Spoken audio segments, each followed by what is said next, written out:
जय समर्थ सद्गुरू गजानन महाराज. भाग 12वा.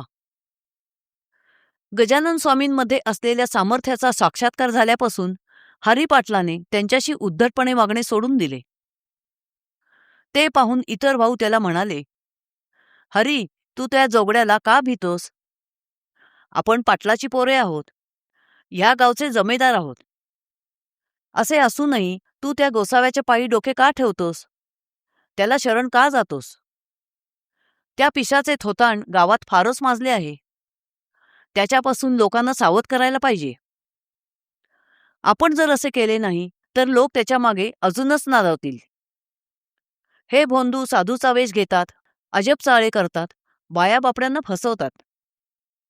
गावकऱ्यांना सावध करणे हे आपण पाटलांचे कर्तव्य आहे. चल, आज आपण त्या गोसाव्याची परीक्षा घेऊ, कारण सोन्याचा खरेपणा कस लावल्याशिवाय समजत नाही. ज्ञानेश्वरांचा संतपणा तेव्हा कळून आला जेव्हा त्यांनी रेड्याच्या तोंडावाटे वेद बदवला. त्यावर हरी पाटील काहीच बोलला नाही. मग सर्व पाटील बंधू उसांची एक मोळी घेऊन मारुती मंदिरात आले आणि गजानन स्वामींना म्हणाले, अरे पिशा, तुला हे ऊस खायची इच्छा असेल तर सांग. हे ऊस खायचे असतील तर आमची एक अट मान्य करावी लागेल. आम्ही तुझ्या अंगावर या उसाच्या मोळीचे प्रहार करू. जर तुझ्या पाठीवर वळ उठले नाहीत तरच तुला योगी मानू. त्यांचे हे उद्धट बोलणे ऐकून गजानन स्वामी काहीच बोलले नाहीत. लेकराच्या बालिश चाळ्यांकडे माता दुर्लक्ष करते. मग त्यांच्यातला एक भाऊ मारुती म्हणाला, अरे, हा काहीच बोलत नाही, म्हणजे हा मार खायला घाबरला. मग दुसरा भाऊ गणपती म्हणाला, मौन हीच संमती असते.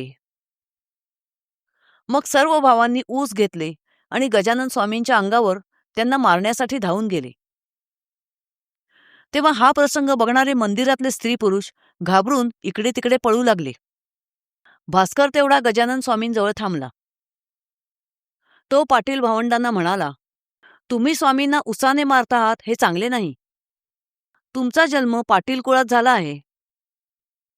तुमच्या अंतःकरणात दीनदुबळ्यांविषयी दया असली पाहिजे. तुम्हाला जरी हे वंदनीय साधू वाटत नसतील तरी यांना दीनदुबळे समजून सोडून द्या. शूर शिकारी बंदुकीने वाघाची शिकार करतात, नाकतोडा मारत नाहीत. मारुतीने लंका जाळली, उगाच झोपड्या बघून दीनदुबळ्यांवर चाल केली नाही. त्यावर पाटील पोरे भास्करला म्हणाली, गावचे लोक आदराने ह्याला योग योगेश्वर म्हणतात, म्हणूनच याची योग्यता पाहण्यासाठी आम्ही आलो आहोत. तू याच्यात भाग घेऊ नकोस, दुरून मौज बघ. मग मुले हातात ऊस घेऊन गजानन स्वामींना मारू लागली, जसे काही शेतकरी शेतात धान्याच्या ओंब्यात झोडतो आहे. पण गजानन स्वामी घाबरले नाहीत. ते शांतपणे हसत मार खात बसले. थोड्या वेळाने पाटील भावंडे त्यांना मारून दमली, परंतु भरपूर मार खाऊनही गजानन स्वामींच्या अंगावर एकही वळ उठला नाही.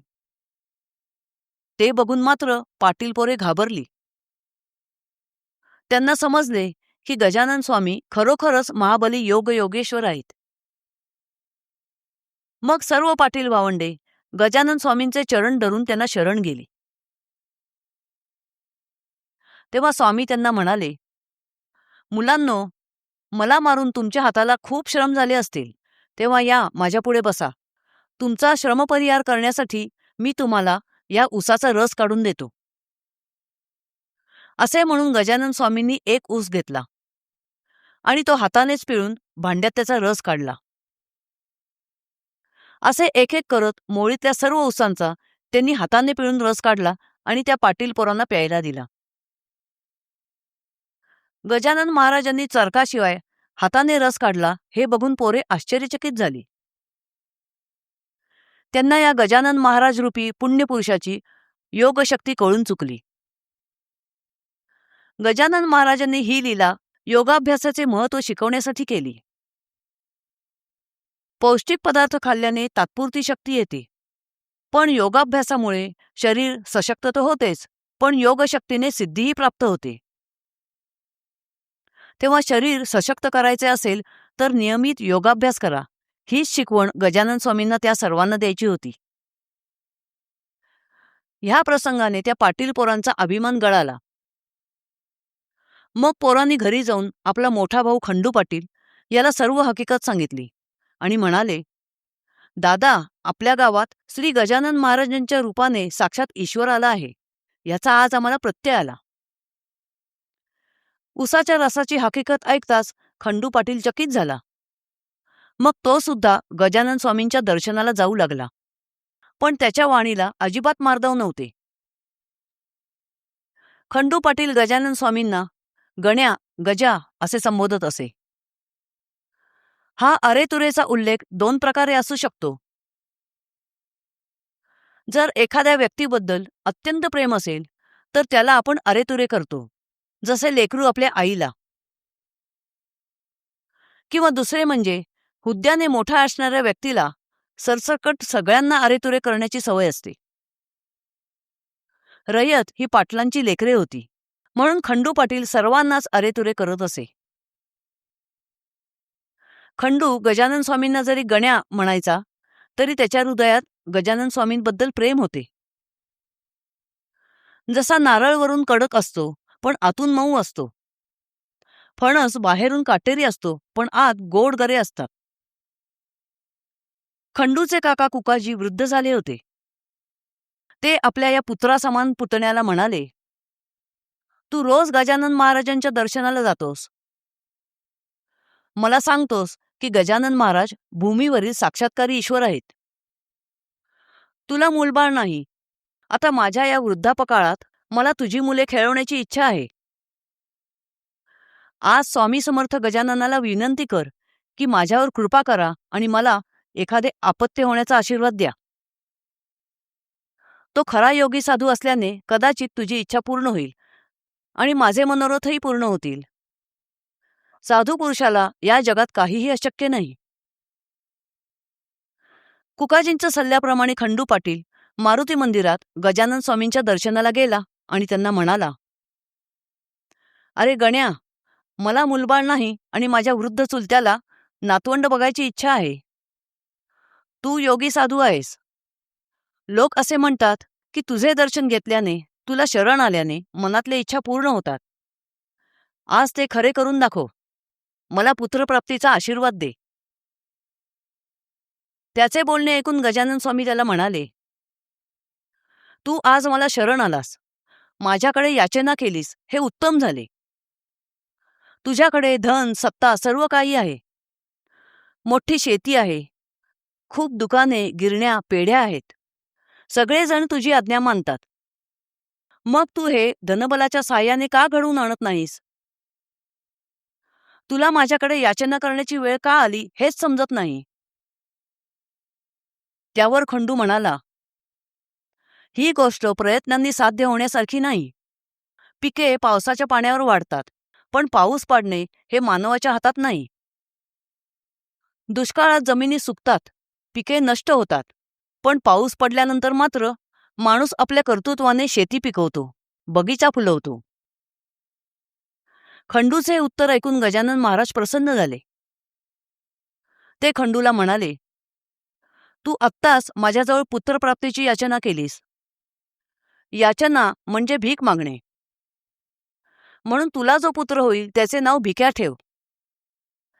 जरी पुत्र देणे माझ्या हातात नसले तरी मी तुझ्यासाठी परमेश्वराजवळ विनंती करीन. तो माझी विनंती ऐकेल. तू घरचा संपन्न आहेस, म्हणून जेव्हा तुला पुत्र होईल तेव्हापासून दरवर्षी पुत्रजन्माच्या दिवशी आमरसाचे ब्राह्मण भोजन घाल. गजानन महाराजांशी झालेला संवाद खंडूने घरी येऊन कुकाजींना सांगितला. त्यांना खूप आनंद झाला. काही दिवसांनी गजानन महाराजांचे वचन खरे झाले. खंडू पाटलाची पत्नी गंगाबाई गर्भवती होऊन तिला पुत्र झाला. पाटील परिवाराच्या हर्षाला पारावार उरला नाही. पाटील मंडळींनी बराच दानधर्म केला. गरिबांना गहू, गूळ, पेढे, बर्फी वाटले. थाटात बारसे होऊन बाळाचे नाव भिकू ठेवले. नंतर खंडूने ब्राह्मणांना आमरसाचे भोजन दिले आणि गजानन महाराजांनी सांगितल्याप्रमाणे दरवर्षी ही पद्धत चालू ठेवली. पाटलाच्या ओसरीवर बाळ रंगू लागला. आधीच पाटील धन धान्य सत्ता यांनी संपन्न, त्यातच संततीची कमतरताही पूर्ण झाली. पाटलांची ही प्रगती गावातील देशमुखांना बघवली नाही. शेगाव पहिल्यापासूनच दुफळीचे गाव होते. एक फळी देशमुखांची तर एक पाटलांची. दोघांच्याही अंतःकरणात एकमेकांबद्दल द्वेष होता. दोघेही मनात एकमेकांचा घात इच्छित असत. त्यांच्यात कधीही समेट होण्याची शक्यताच नव्हती. पुढे नातू पाहून समाधानी झालेले कुकाजी पाटील पंढरीत भीमातटी स्वर्गवासी झाले. त्यांच्या मृत्यूने खंडू पाटलाचे मन उद्विग्न झाले. त्याला अनावर दुःख झाले. तो शोक करू लागला की ज्या चुलत्याच्या जीवावर मी या जगात निर्भय होतो तो माझा आधार गेला. ही संधी साधून देशमुखांनी पाटलांवर बालंट आणण्याचा डाव साधला. जय समर्थ सद्गुरू गजानन महाराज.